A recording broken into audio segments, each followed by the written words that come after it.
So what did I take? Cape Wrath Trail. I went in boots, Scarpa SL Active.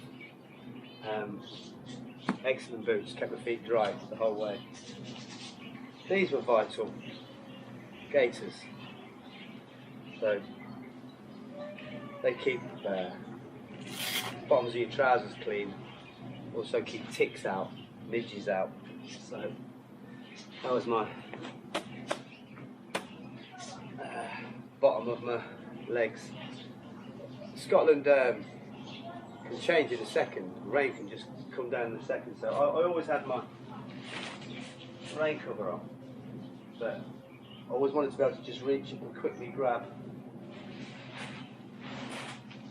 my raincoat and my waterproof trousers. I kept them on the top of the bag. The raincoat I used was Frog Togs. It's so lightweight, really waterproof. It just rips really easily, so I had to gaffer tape it up in several places. But it's still waterproof. For bottoms, I had Berghaus. Really cool with a zip up the side, so you can get them on really easy over your boots without having to take your boots off. So, Berghaus bottoms, Frog Togs jacket, Scarpa SL Active boots, completely waterproof, no matter what the heavens threw at me.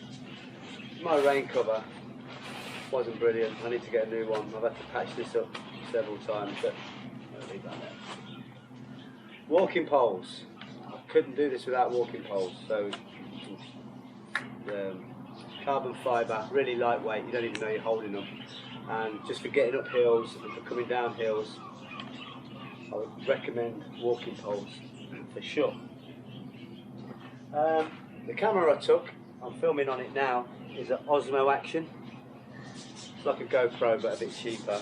And then I had this pack which I wore. That's a chest plate. I keep the camera in there and some spare batteries. And everything's ready to go inside a Ziploc bag because this is water resistant but not waterproof. So all my pockets had Ziploc bags with everything to go in there. Extra waterproofing. Alright, let's have a look in the bag there. So, in the outside bit, I have a gaffer tape. I had 2 extra tent pegs, delta pegs, which saved us one night in like a cyclone. Just one night, it was really bad wind, and the 2 pegs came out, and these went in their place, and they held true. Delta pegs. Probably I'd take more delta pegs if I was going again, but 2 saved us. But I think 4 would be more ideal. So in here, I've got. I keep most things in dry bags, the important stuff, even though this is meant to be a water resistant bag, but it's not. So in here,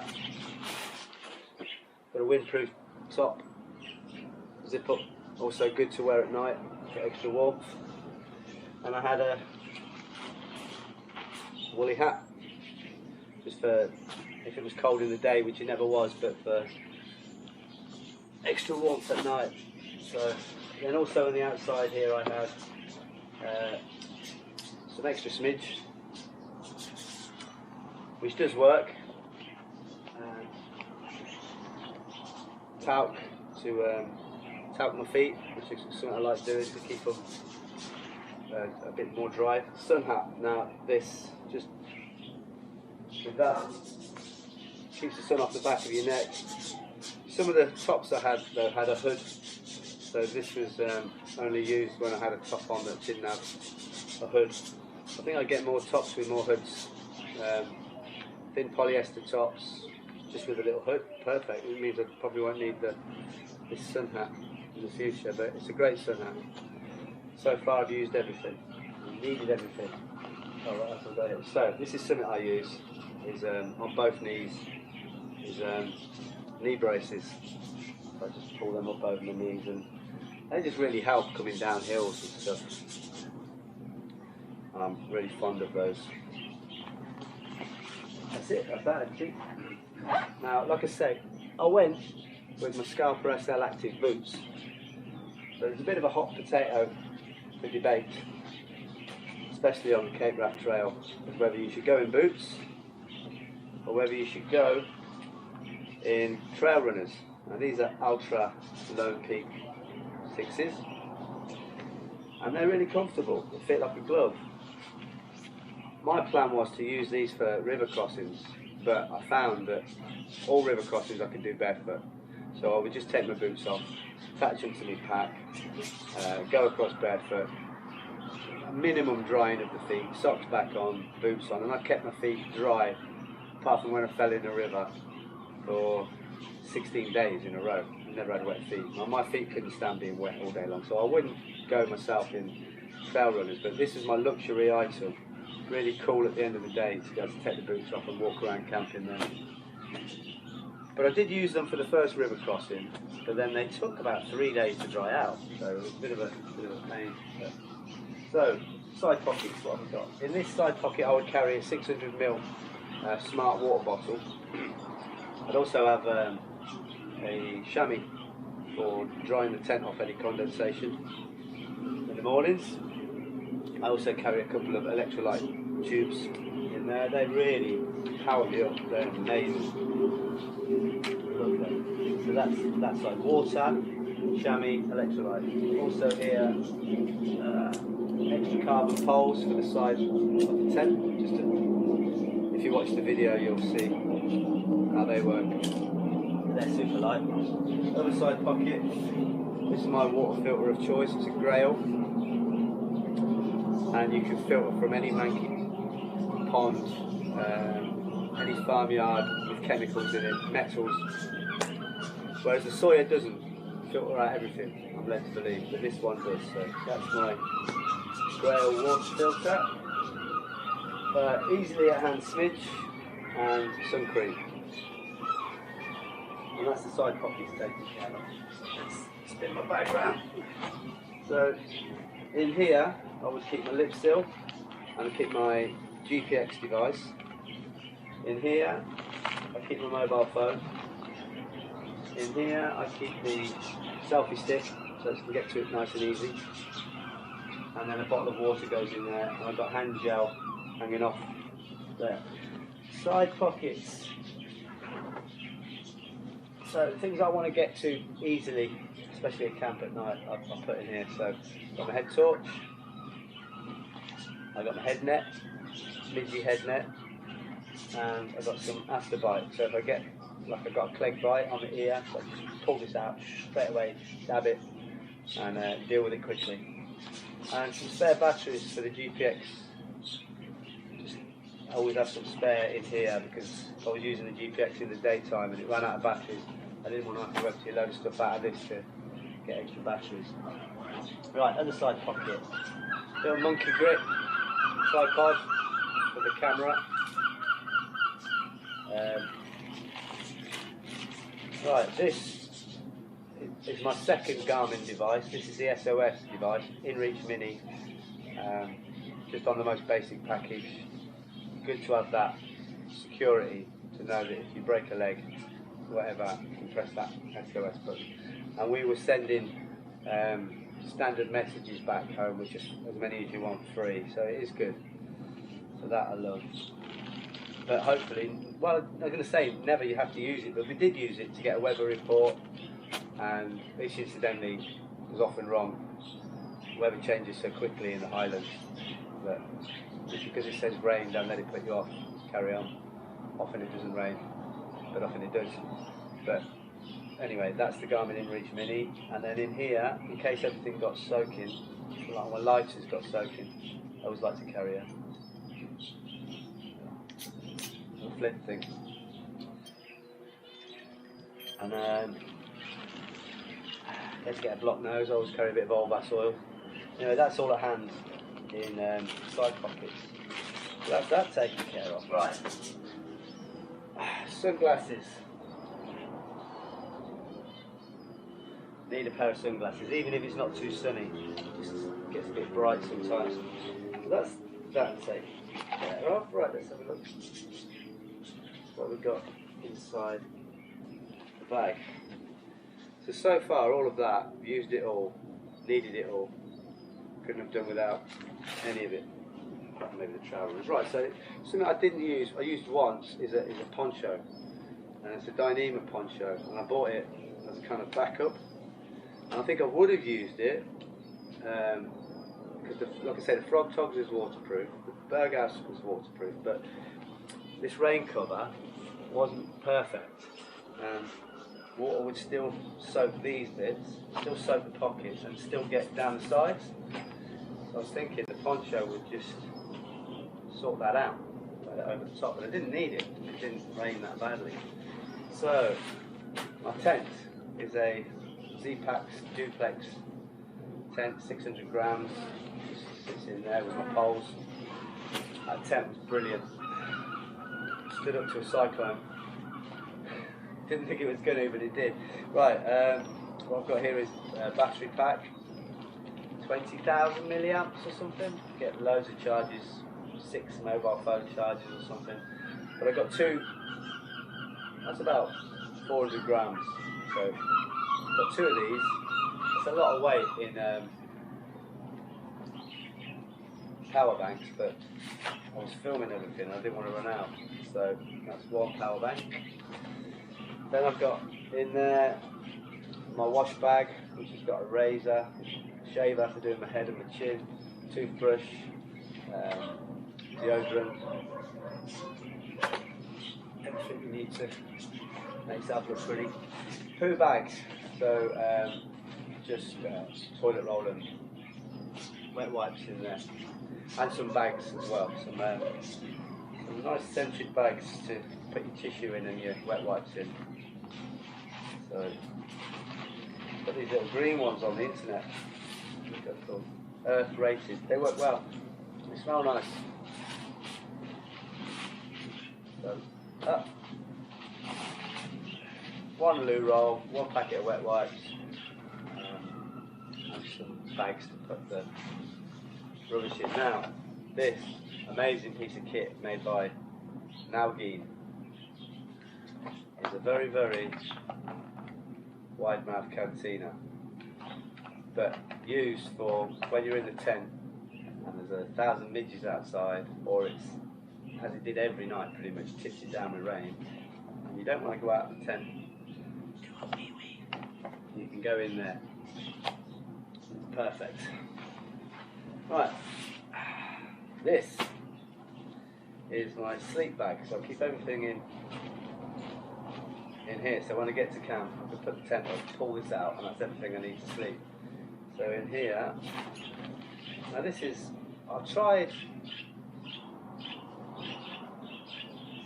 merino wool tops, but I've decided I've gone for bamboo. So that's a sleep top, really nice bamboo top. Just a dodgy pair of leggings to sleep in. Apparently it helps with the condensation if you get out of your hiking clothes. I've got a pillow. It's not brilliant, but it does. It's ketchup. So a blow up pillow. And I've got this. That pumps up the Thermarest Neo Air. It's not the lightest one. It's got a better R rating. I've got a Thermarest Hyperion sleeping bag, which packs down real small. And then inside there is a Rab silk liner. And I've got a second Rab silk liner here, which once or twice I put over the outside of the sleeping bag. I felt it was getting a bit condensation on the outside of the sleeping bag. So I just got a second one. They're so light. All these grams, but that was just to stop any condensation forming on the outside of the sleeping bag. I'm not sure if it's the best solution. I'm still working on that. Now this rucksack's great. Look, I want to get stuff out on the trail. I don't have to empty everything out like I'm doing here. The front zipper Pull that down, I can get into things at the bottom. So, luxury item, a radio, which was out of 20 nights, probably got a good radio signal for 4 nights, but I like to listen to the radio. Extra gas carried. Map Girl carried the cooking gear, which is the, I've forgotten the name of it. I carry a bit of extra gas and I carry the tent. Right, food.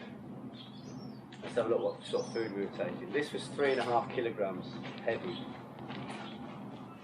at the start of the trip.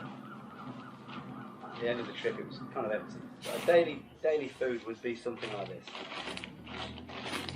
So, a little packet of porridge, like multi-packs of 8, but then we were finding out that wasn't enough. So what we did was,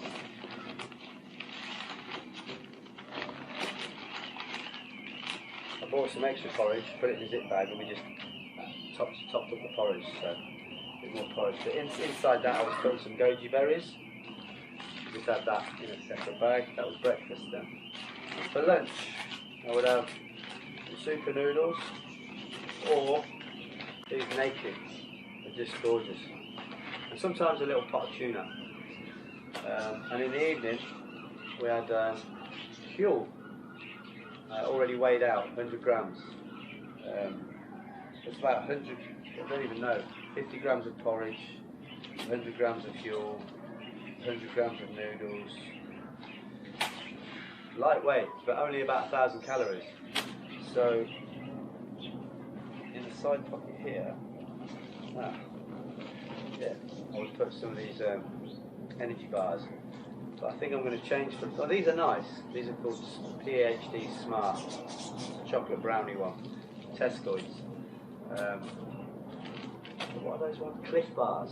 Seems to be. I had one of those. Oh, it's pretty nice. So we're taking these Nescafes for coffee. They're really nice. They're probably my favourite ones because they've got sugar, milk, coffee in there, and then a mixture of maybe sometimes Galaxy and Cadbury's hot chocolates, but I prefer the Cadbury's. That's about it. That's food taken care of. Jet boil, that's what the cooking stuff is. Jet boil stash, which Map Girl carries. In here then, so we've got extra batteries. I took a lot of Duracell batteries for the GPX device, but also some plug-in things that you need.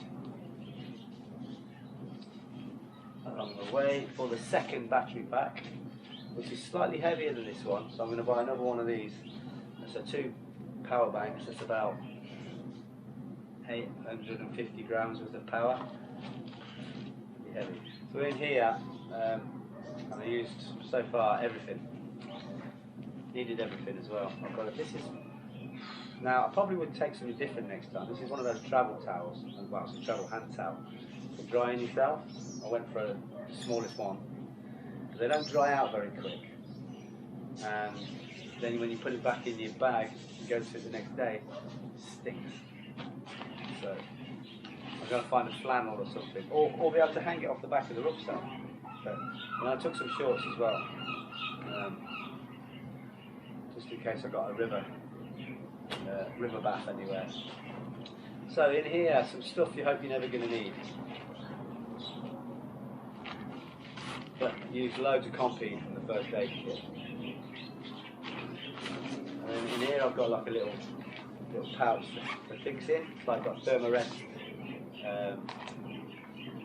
patches on it, and it's got extra little clips for the tent. They fell off a bit of cord.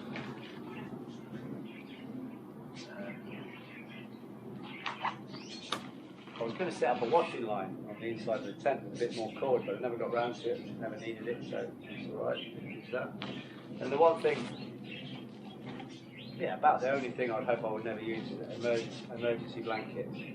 So, if you hurt yourself on a flat pitchy tent, if you're on a sideways hill, you hurt yourself, it starts to rain, I don't know, that's quite heavy, but I wouldn't want to leave it. The first time I leave that will be the first time I need it. So that's that. And then, getting to the bottom now, I've got here some clothes. Didn't take many clothes. Took apart from what I was standing up in. 2 pairs of pants, 2 pairs of socks, 1 extra top. These thin little tops are really good. Wear one of these for about 5 days, 6 days before I think it's, yeah, that's clothes in there. And then one thing that I didn't use, but I did use half of it, is I thought I'd use this little bush box. It's one of these tiny little stoves, but you can make a fire in it as well. And I thought at night that would be good to keep the midges at bay, but never found the time to use that. But I took a load of these fire lighters, just like natural fire lighters, a wound straw with something on them that burns, and that was really good in the bothies, getting a bothy fire going. So some sort of fire lighter is a good little thing to take. And then finally, at the very bottom, I've kept 2 of these seat mats. Really cheap, so if they get damaged or whatever, it doesn't really matter. That's it. That's the size. That's all you get. Ta-da. And that's everything. I did find though, lip seal was a real lifesaver. That's the kit. That was 20 days on the trail. Needed everything, apart from the emergency blanket. Can't think of anything I wished I'd taken. One last tip. I did get myself a wind muff for the camera, so the camera sits in it and all that noise you get just disappears with one of them.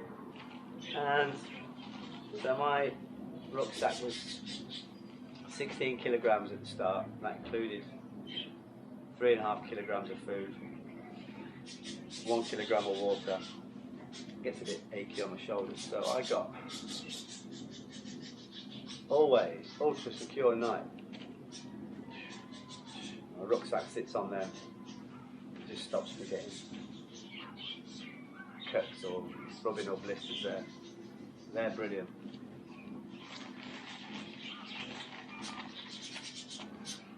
If you think of anything I should have brought, leave me a comment. If you want to ask any questions, leave me a comment.